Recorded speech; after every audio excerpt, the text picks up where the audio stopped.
बच्चों, दूसरे भाग में हम पढ़ते हैं कि लेखक हिरोशिमा गया और वहां के विस्फोट के दुष्परिणामों को प्रत्यक्ष रूप में देखकर भी विस्फोट का भोक्ता नहीं बन सका। किंतु एक दिन जब लेखक जापान के हिरोशिमा नगर की सड़क पर घूम रहा था तो अचानक उसकी नज़र एक पत्थर पर पड़ी। उस पत्थर पर एक मानव की छाया छपी हुई थी। वास्तविकता यह है कि विस्फोट के समय कोई मनुष्य उस पत्थर के पास खड़ा होगा। रेडियम धर्मी किरणों ने उस मनुष्य को भाप की तरह उड़ाकर उसकी छाया पत्थर पर डाल दी। उसे देखकर लेखक के मन में एक अनुभूति जगी। उसके मन में विस्फोट का प्रत्यक्ष दृश्य साकार हो उठा। उस समय वह विस्फोट का भोक्ता बन गया और उसके पश्चात ही लेखक ने हिरोशिमा पर कविता लिखी जो अनुभूति प्रसूत या अनुभूति के कारण उत्पन्न हुई थी।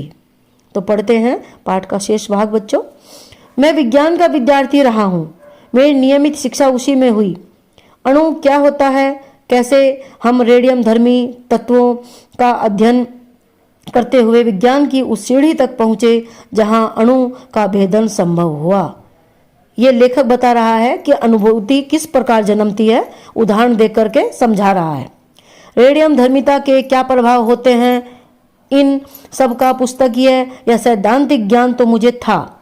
फिर जब वह हिरोशिमा में अणु बम गिरा तब उसके समाचार मैंने पढ़े और उसके परवर्ती प्रभावों का भी विवरण पढ़ता रहा।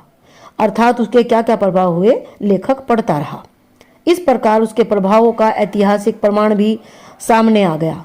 विज्ञान के इस दुरुपयोग के प्रति बुद्धि का विद्रोह स्वाभाविक था। बुद्धि ने इसका विद्रोह किया और उस विद्रोह के कारण ही लेखक ने लेख लिखा। पर अनुभूति के स्तर पर जो व्यवस्था होती है वह बौद्धिक पकड़ से आगे की बात है, क्योंकि संवेदनशीलता बुद्धि में नहीं मन में होती है और उसकी तर्क संगति भी अपनी अलग होती है।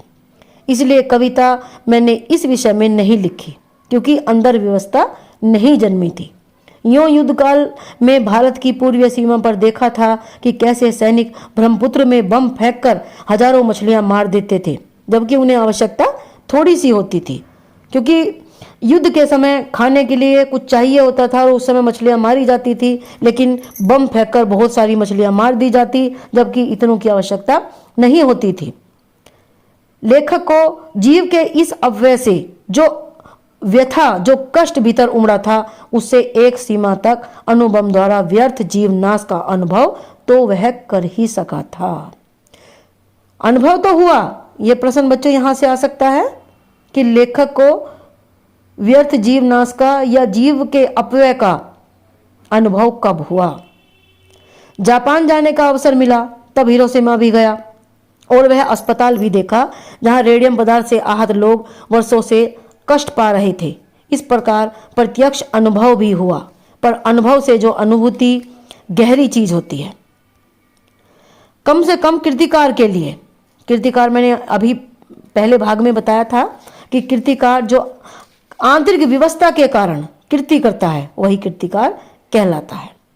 अनुभव तो घटित का होता है जो प्रत्यक्ष घटित हुआ हो, पर अनुभूति संवेदना और कल्पना के सहारे उस सत्य को आत्मसात कर लेती है जो लेखक के अंदर अभी तक नहीं हुआ था, जो वास्तव में कीर्तिकार के साथ घटित नहीं हुआ, जो आंखों के सामने नहीं आया, जो घटित के अनुभव में नहीं आया, वही आत्मा के सामने ज्वलंत प्रकाश में आ जाता है। अर्थात जैसे सामने ही घटना घट रही हो, तब वह अनुभूति प्रत्यक्ष हो जाता है।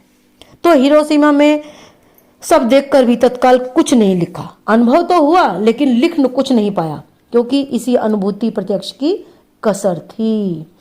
फिर एक दिन वहीं सड़क पर घूमते हुए देखा कि एक जले हुए पत्थर पर एक लंबी उजली छाया है, जो मैं पहले ही आपको बता चुकी हूँ। पत्थर पर छाया थी।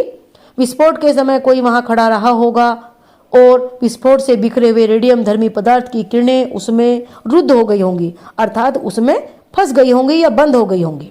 जो आसपास से आगे बढ़ गई तो साइड से निकली, उन्होंने पत्थर को झुलसा दिया। जो उस व्यक्ति पर अटकी उन्होंने उसे भाप बनाकर उड़ा दिया होगा। इस प्रकार समूची ट्रेजेडी जैसे पत्थर पर लिखी गई। उस छाया को देखकर जैसे एक थप्पड़ सा लगा। अवाक इतिहास जैसे भीतर कहीं सहसा एक जलते हुए सूर्य सा उग आया और डूब गया। अर्थात घटना जू की तू लेखक के सामने आ गई। मैं कहूँ कि उस क्षण में अणु विस्फोट मेरे अनुभूति प्रत्यक्ष में आ गया। अर्थात उसके कष्ट को लेखक ने स्वयं महसूस किया, जैसे वो स्वयं ही उसका भोक्ता हो, उसका भोक्ता बन गया हो। एक अर्थ में मैं स्वयं हिरोशिमा के विस्फोट का भोक्ता बन गया। इसी में से वह व्यवस्था जागी। भीतर की आकुलता बुद्धि के क्षेत्र से बढ़कर संवेदना के क्षेत्र में आ गई। अर्थात लेखक ने उन कष्टों को महसूस किया और जो व्यवस्था अंदर जागी, जो अनुभूति अंदर हुई, फिर उसके कारण लेखक ने कृति की। फिर धीरे धीरे मैं उससे अपने को अलग कर सका और अचानक एक दिन मैंने हिरोशिमा पर कविता लिखी, जापान में नहीं, भारत लौटकर रेलगाड़ी में बैठे बैठे। यह कविता अच्छी है या बुरी, इससे मुझे मतलब नहीं है। मेरे निकट वह सच है क्योंकि वह अनुभूति प्रसूत है। अर्थात वह अनुभूति से उत्पन्न हुई है, अनुभूति से जन्मी हुई है। यही मेरे निकट महत्व की बात है। तो बच्चों, इस पाठ में लेखक ने बताया कि वह क्यों लिखता है और रचना क्या होती है या लेख क्या होता है और कृति क्या होती है। लेख को लिखने वाला लेखक और कृति को करने वाला कृतिकार होता है। आशा है कि ये पाठ आप लोगों को समझ में आ गया होगा।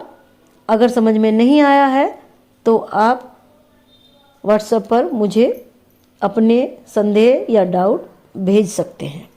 धन्यवाद।